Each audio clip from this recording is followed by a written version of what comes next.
정지용 시비입니다.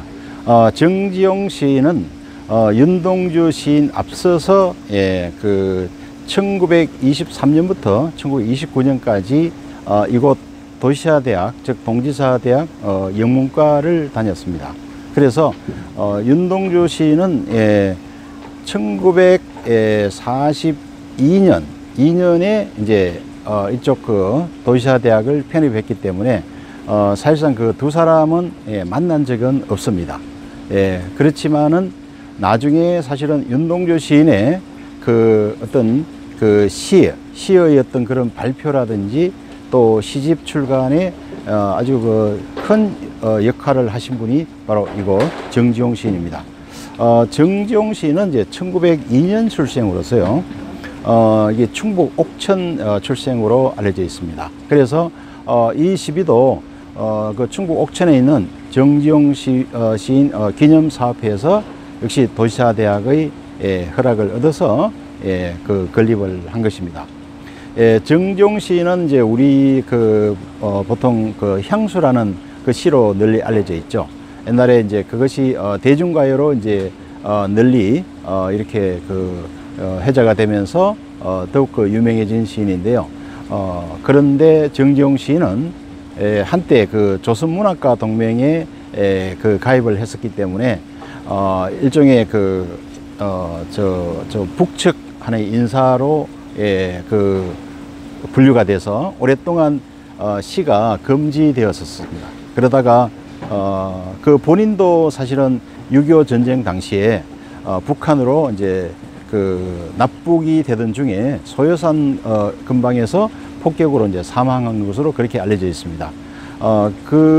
그렇게 이제 시가 이렇게 금지되어 있다가 1988년에 당시 이제 이 정부의 어떤 북방 정책에 의해서 그 시가 이제 해금이 되었고 그때부터 이제 대중에 널리 알려지게 된 것입니다. 그래서 정지용 시인은 비록 생전에 서로 윤동주 시인과 만난 적이 없지만은 윤동주 시인 사후에 바로 윤동주 시집을 처음으로 출간한 사람이 바로 정지용 시인이었습니다. 정지용 시인은 이제 그 당시 1941년, 42년 뭐 이 당시에 모든 전 국민이 바로 이제 일본 그 명으로 창씨 개명을 했어야 되죠. 그래서 창씨 개명을 하고 난 이후에는 일체 한글로 된 그 시를 쓰지 않았다고 합니다. 대신 본인의 그 모교라든지 또 이화여대 이런 데서 이제 그 교편 생활을 했었고요. 그 다음에 뒤에는 경향신문 이제 주간을 역임하기도 했었습니다. 그래서 경향신문 주간을 역임하면서 그 윤동주 시인의 시를 다 모아서 본인이 직접 서문을 쓰고 그 우리가 널리 알고 있는 하늘과 바람과 별과 시라는 이 시집을 발간한 분이 바로 이 정지용 시인이었던 것입니다. 그래서 지금은 한국에서 현대시의 아버지라는 그런 시인으로서 이제 시문학계에서 널리 존경을 받고 있고요. 또 우리가 잘 아는 청록파 시인들 박목월이라든지 조지훈이라든지 이 박두진 같은 이런 시인들을 문단에 등단시킨 분도 바로 이 정지용 시인이었습니다. 그래서 비록 이 윤동주 시인과 정지용 시인은 같이 학교를 다니지 않았지만은 서로 이제 이 도시사대학 영문과 동문이라는 그 인연으로 윤동주 시인은 사후에 이 정지용 시인의 많은 도움을 받고 이 정지용 시인으로 인해서 우리가 이 윤동주 시인의 그 주옥 같은 시를 접할 수 있게 되었던 것입니다. 자, 뒤에 보시면 이제 오른쪽에는 윤동주 시인의 시비, 그 다음에 왼쪽에는 이제 정지용 시인의 시비, 이렇게 이제 나란히 지금 이제 그 건립이 되어 있습니다. 이곳 그 도시사대학은 미션 스쿨입니다.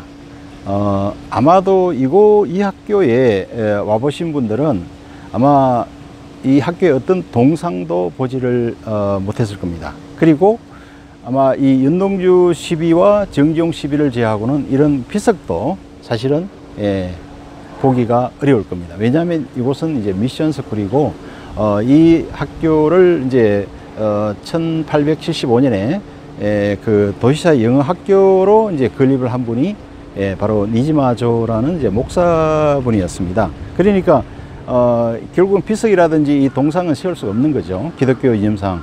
자, 그럼에도 불구하고 또 어쨌든 이제 우리 윤동주 시인은 우리의 어떤 대표적인 민족 시인이지만은 또 일본의 입장에서는 또 입장이 또 다를 수도 있겠죠. 그럼에도 불구하고 이 도시사 대학에서는 정말 이 윤동주 시비와 정지용 시비를 허락했다는 것은 대단한 배려고 보지 않을 수가 없는 것입니다. 예, 기독교의 이념과 그 다음에 또 일본이라는 또 국가적인 어떤 그런 입장에서도 정말 어떤 큰 배려라고 생각합니다. 그래서 이렇게 이제 두 분이 나란히 이렇게 시비가 있는 것도 사실은 이 두 분이 정말 굉장히 어떤 그런 아주 밀접한 관련이 있기 때문이기도 합니다. 그래서 윤동주 시인은 1945년 2월 16일에 후쿠오카 핵무소에서 이제 돌아가셨죠. 정지용 시인은 1950년에 그때 발발한 6.25 전쟁 당시 납북 중에 돌아가셨습니다. 그 윤동주 시인이 일본으로 유학하기 전에 후배인 정병욱 교수에게 남겨둔 19편의 시는 정병욱 시인이 본인의 어떤 전남 광양에 있는 고향집에 거기에 이제 숨겨두고 이제 학도병으로 갔다가 이제 돌아왔을 때에 다시 그 시를 되찾기는 했습니다만은 이것을 세상에 알리는 것은 사실은 굉장히 어려운 일이었겠죠. 그래서 정지용 시인이 바로 그 이후에 경향신문 주간을 할 때 1947년에 윤동주 시인의 시를 세상에 처음 소개를 했던 것입니다. 그리고 윤동주 시인의 서거 3주년이 되는 1948년 2월 16일에 그때 정지용 시인이 이제 평소에 윤동주 시인의 그 염원을 알고 있었기 때문에 윤동주 시인이 이미 붙여둔 하늘과 바람과 별과 시라는 그 제목을 달아서 윤동주 시인의 모든 시를 모아서 최초로 그 시집을 발간을 했던 것입니다. 그래서 이 두 분은 서로 만난 적은 없지만은 똑같은 민족 시인으로서 또 이런 일본의 교토에서 어려운 시기에 유학을 했던 하나의 또 학문 동지로서 이렇게 또 볼 수도 있겠습니다.